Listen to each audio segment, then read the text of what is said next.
Ironmaster Super Bench Pro is the most versatile adjustable bench in the world and one we reviewed over 2 years ago. But this is version 2. And while we liked the original, we also had some criticism. So did they fix them? Well, yes and no. If you're looking for a bench that can do it all, you won't find one that offers more versatility and potential space savings.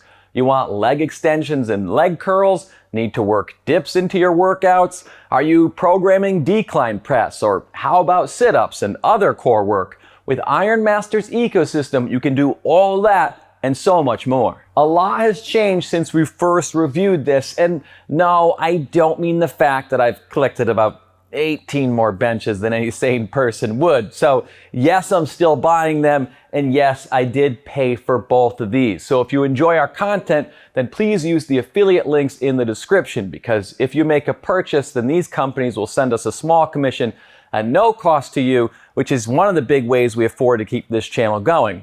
The other being our Patreon. What I meant was, since we did that initial review, there's been some new competitors into the scene, like Bells of Steel with their Buzzsaw bench, which is attempting to compete with Ironmaster since they're beginning to build a similar ecosystem.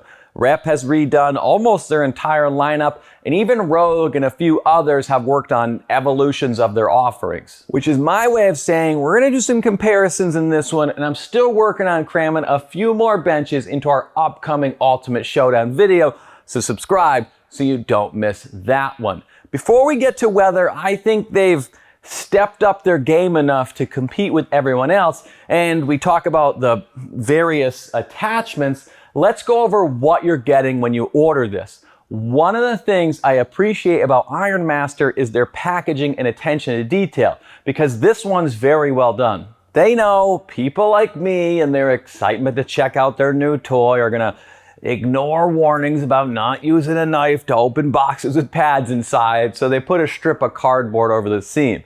It's a nice touch, and sure, someone's watching saying, well, I don't do that. Well, you're better than me. I don't read instructions and I'm too manly for warnings, but luckily Ironmaster's got me covered. This is probably the easiest bench I've ever put together. The instructions are thorough and clear, but you really don't need them. It's already mostly assembled. You're just putting the 2 feet on. The most difficult part was that I didn't get to put it together with my son like I do with all my benches because he wasn't feeling well. As for the various attachments, that really depends which ones you're getting, because where Ironmaster stands apart from everyone else is with the absurd amount of accessories they've created that add an insane amount of possibilities to all this within a compact footprint.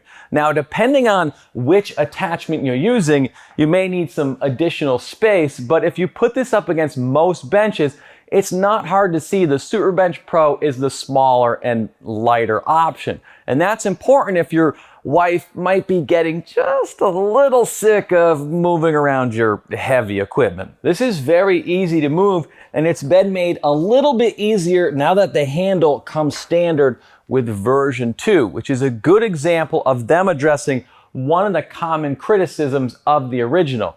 Where they haven't made an improvement is with the vertical storage. Yes, it stands up vertically to save space, but it rests on the front of the pad here. And while it's a little better the other way around, I'm not wheeling the bench over just to flip it around. If they make a version 3, I'd like to see a UHMW strip added to the pad here, and I realize they might have to make some other little subtle variations, but that way it could stand up properly. All right, I've got a little off track here. We'll talk about all the things they've improved and where I'd like to see changes, but let's get back to the attachments. And I've got a few of the more popular ones here, but with the ability to perform chin-ups with it, add a preacher pad, strap a cable tower to it. Heck, you can even pretend you're an airplane. This by far is the most versatile bench there is, and I haven't even shown all the options.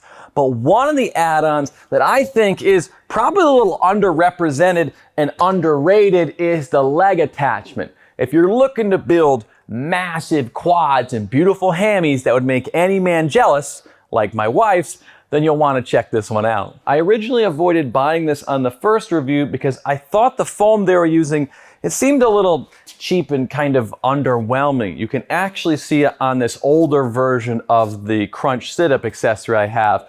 But this is a good example of Ironmaster making incremental improvements to not only the bench, but also the attachments. And up against something like Bells of Steel Buzzsaw Bench, I find this leg extension and leg curl to be a little more refined. They've upgraded all their offerings to have this vinyl covering on the foam, which makes them a little more comfortable and robust feeling. That's definitely not the right word. Burly? Beefy? Yeah, that's it. They're much buffer now.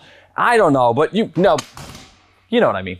I had to put it back in timeout. But the leg rollers, they're comfortable under heavyweight, although it does max out at 200 pounds, which I didn't realize when I went over that testing it, but it works much better for leg extensions than I'd have thought. It's stable and doesn't twist when doing unilateral variations, and I'd echo a similar sentiment for leg curls. It's smooth, comfortable, though the leg rollers can dig in some as you go up in weight, but overall it's better than expected. That being said, there's not a ton of adjustability in the leg rollers, so if you're very short or much taller than me, I'm 6 foot, you might have some issues, but I do give them bonus points for making this work with both standard and Olympic size plates, since you can remove this sleeve adapter here, and for capping the ends of the leg rollers, which you'll appreciate if you've ever smashed your ankle into a bolt.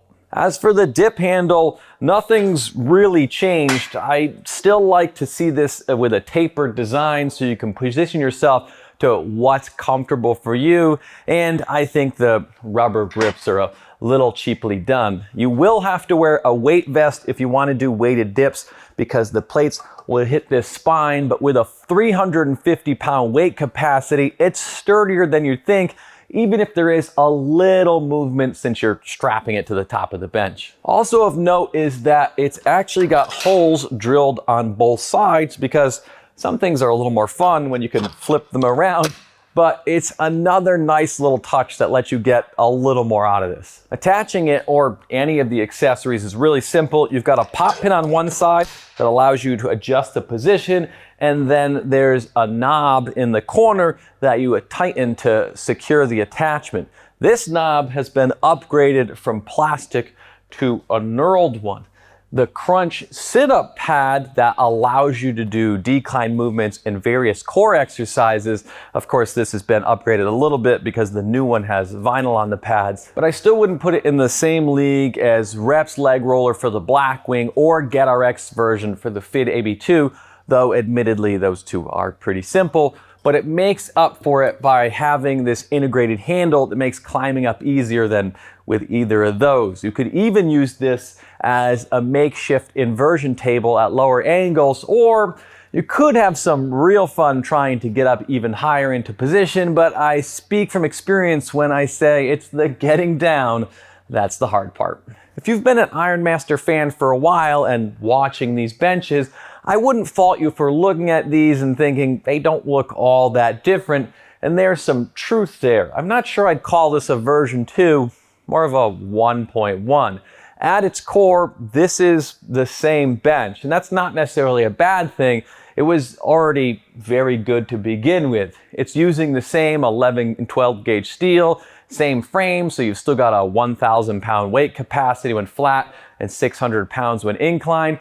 It's still made in Taiwan and is as stable as always. They've kept the compact and lightweight footprint, but it doesn't have a tripod design, which may be a problem for you if you tuck your feet during pressing movements. Adjusting it is quick and easy with their unique foot lever adjustment system, where you can choose between 11 different positions ranging from 0 to 85 degrees. And I appreciate them adding the laser edged angle markings on the spine so you can now tell which angle you're locked into, but you can adjust it from either side. You watched me, this thing again, you watched me do it a second ago over there, so why not etch this side as well? Up against a pop pin system, this is much faster, But against a ladder style system like Reps AB 5200 2.0 and many other benches, it really isn't any quicker. But not having to bend over to adjust it is nice. Where I'd like to have seen some changes is on this seat, because if I've said it once, I've said it 1,000 times, this seat isn't made for people who work in a bakery, because that cake ain't fitting. I'd also like them to figure out some type of tilt feature for the seat, because when it's installed, as you can see, it's always set to 90 degrees from the back. Now that's fine when you're vertical, like during dumbbell presses, and it's cool that it easily slides on and off, leaving you with a perfectly flat surface to bench and work off of. But as you drop that back pad, the angle becomes more problematic. The end of the seat ends up a little high, so you may have issues clearing it if you're shorter, and it can also apply some pressure to your sensitive bits and inner thighs during setup. It's not a deal breaker, just something we noted in our last review, and they're still using the same exact seat. Where they have changed the seat a little is by adding a third higher position, because with version 1 there were only 2 positions and the top one was a bit low for some of us. Our knees would end up above the crease in our hips, which made it feel a little less stable.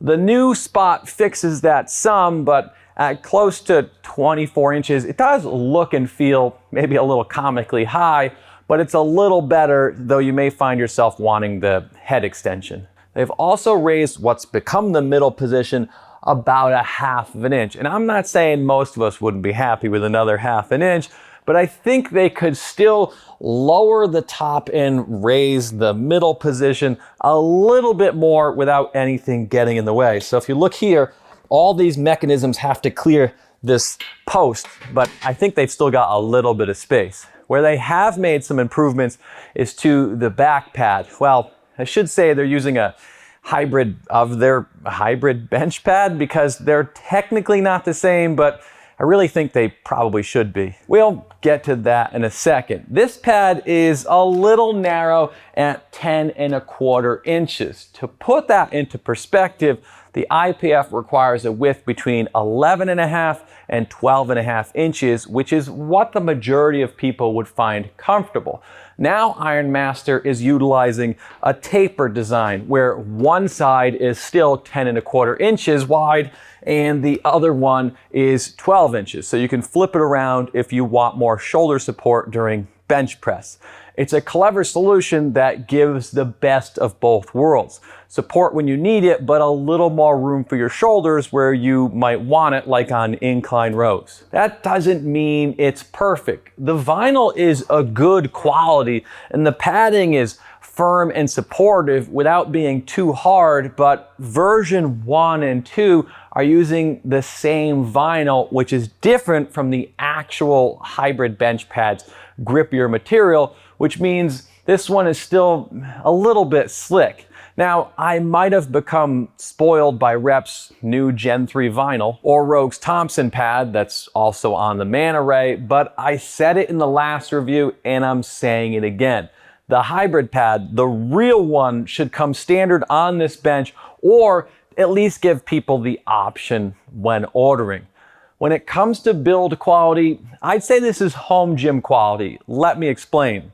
The welds are nice, the powder coating is clean, and it's very well made, but if you take a look at Reps AB 5200 2.0, which is on the border of commercial quality, or Rogue's Manta Ray, which is easily the best made bench we've ever reviewed, it's not competing with their high-end touches, and those are better options if you're looking for something that's just a bench. But this does so much more. If you're looking for an incredibly versatile space-saving option at a good price, then this is the best one out there. It's a good value.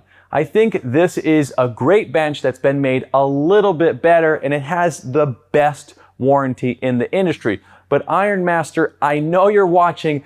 I'm not buying it a third time, but let me know what you think about this bench and what other benches you'd like to see us review. Thanks to our patrons who helped make this video possible. If you enjoyed this video, check out all our other bench reviews here or another Ironmaster review here. Thanks for watching. I'll see you next week.